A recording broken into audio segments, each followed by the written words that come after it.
Este ano, a Lei Complementar 150 de 2015, que regulamentou a Emenda Constitucional 72 de 2013, completa uma década. Mais conhecida como a PEC das Domésticas, a legislação ampliou os direitos dos trabalhadores que atuam em ambiente familiar ou residencial. Desde então, porém, houve queda de 18% nos vínculos formais de empregos domésticos, conforme um estudo inédito do Ministério do Trabalho e Emprego. A repórter Renata Gorga traz os detalhes agora na reportagem especial. Eu chego 8 horas, né? Aí eu venho pra cozinha, lavo a louça, o que tiver de lavar, põe a mesa dela, né?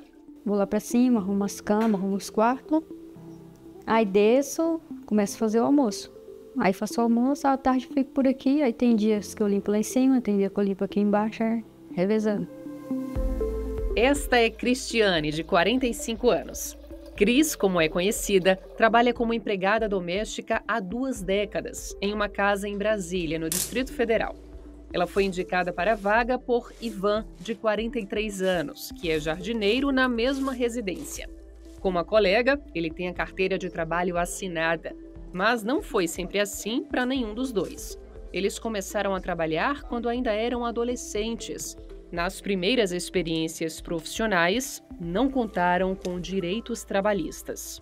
Passava da hora, não tinha hora isso, também como trabalhava, adoecia, não tinha como ganhar. Adoeci, eu perdi o emprego e ia ficar na casa do meu pai, né? Da minha mãe, dependendo deles. Os relatos de Cris e Ivan são referentes a mais de 20 anos, quando ainda não existia a Lei Complementar número 150. O dispositivo foi sancionado em 2015 e regulamentou a Emenda Constitucional número 72 de 2013, conhecida como a PEC das Domésticas. A lei prevê, entre outros direitos, a proibição de se contratar menor de 18 anos para desempenhar trabalho doméstico, a jornada máxima de trabalho de 44 horas semanais, a remuneração da hora extra em, no mínimo, 50% a mais que o valor da hora normal e o adicional noturno.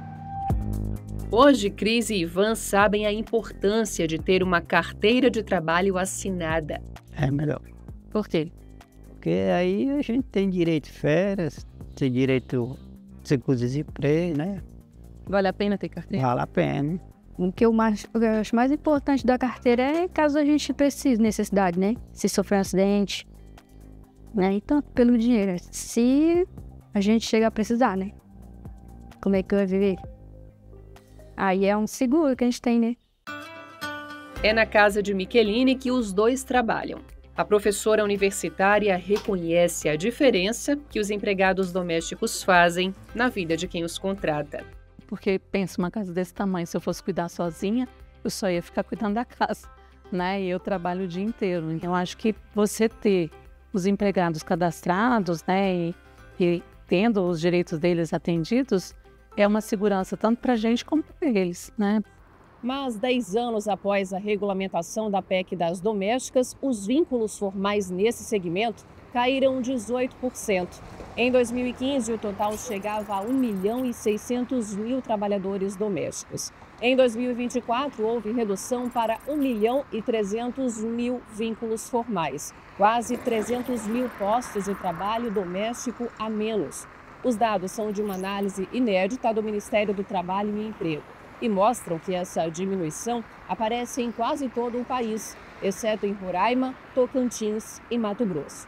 Mas o que teria motivado essa redução?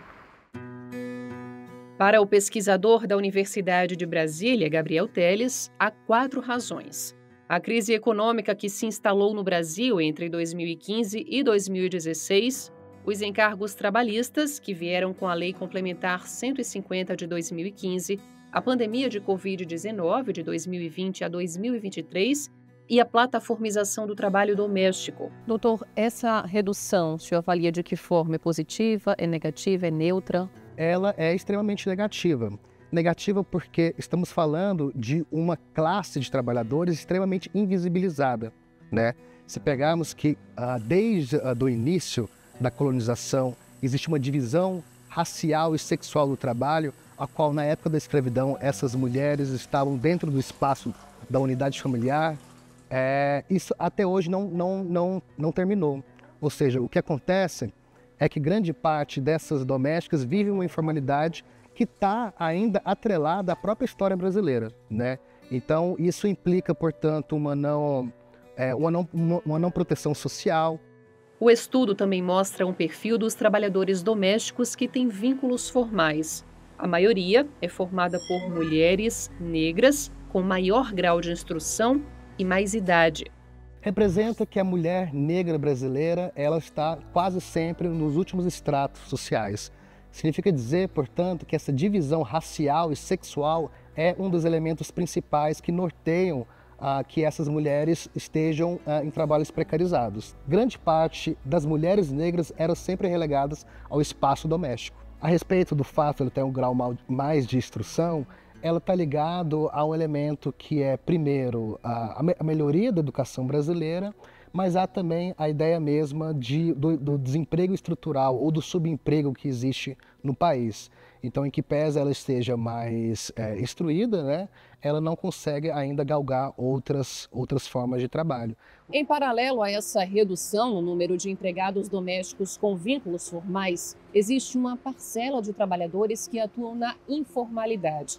Das mais de 6 milhões de pessoas que exercem atividade em âmbito doméstico, 75% não têm carteira de trabalho assinada. Em outras palavras, são cidadãs e cidadãos que, por vários motivos, não usufruem dos direitos trabalhistas, como o salário mínimo. 64,5% dos trabalhadores domésticos recebem menos que isso.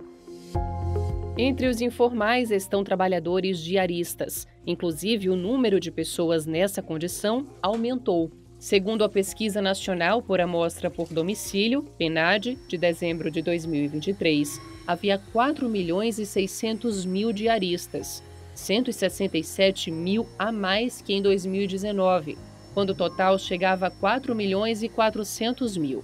Homens e mulheres que, quanto mais diárias fazem, mais lucram. É o caso de Anne.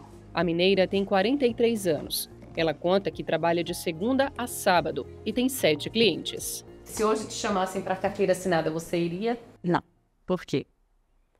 Porque eu acho que eu ganho mais do que uma pessoa que trabalha com carteira assinada. E se eu quiser tirar férias, eu mesmo faço as minhas férias, né? E se eu estiver doente e quiser tirar um tempo, eu tiro um tempo. Anne reconhece que é necessário um bom planejamento, inclusive em longo prazo, e com contribuição ao Instituto Nacional do Seguro Social, o INSS. Eu sempre tiro um pouco do meu dinheiro, eu deixo lá guardadinho, não mexo, é como se não existisse aquele dinheiro. Porque uma hora o meu corpo vai cansar, eu vou querer parar de trabalhar e eu vou ter como ficar recebendo, eu vou ter como me aposentar, né? A desembargadora do Trabalho, Ivani Contini Bramante, do Tribunal Regional do Trabalho da 2ª Região em São Paulo, alerta que não são todos os diaristas que pensam no amanhã. A pessoa, às vezes, não enxerga que essa rentabilidade mensal ela é desprovida de outros aparatos protetivos. Por exemplo, a diarista ela não tem um fundo de garantia, muitas delas não recolhem previdência social. Algumas recolhem, mas recolhem naquele mínimo de 5% que não dá todos os direitos, né, necessários, a pauta de direitos previdenciários, e muitas sequer sabem que tem a possibilidade de recolher. A ministra do Tribunal Superior do Trabalho, Delaide Arantes, que já trabalhou na adolescência como empregada doméstica, ressalta a relevância da Justiça do Trabalho como agente transformador social para os trabalhadores domésticos. A Justiça do Trabalho contribui nesse processo de conscientização ao instruir, ao fazer as audiências, ao julgar os processos, ao firmar sua jurisprudência, é uma contribuição muito grande, porque ela instrumentaliza o direito do trabalho. Como instrumentaliza? Ela julga aplicando o direito do trabalho, aplicando a Constituição, que estabelece o trabalho digno, né? a dignidade da pessoa humana, a dignidade do trabalho, né? Assim como Martin Luther King dizia que tinha um sonho, né? Que os filhos dele vivessem numa sociedade onde os negros não fossem discriminados.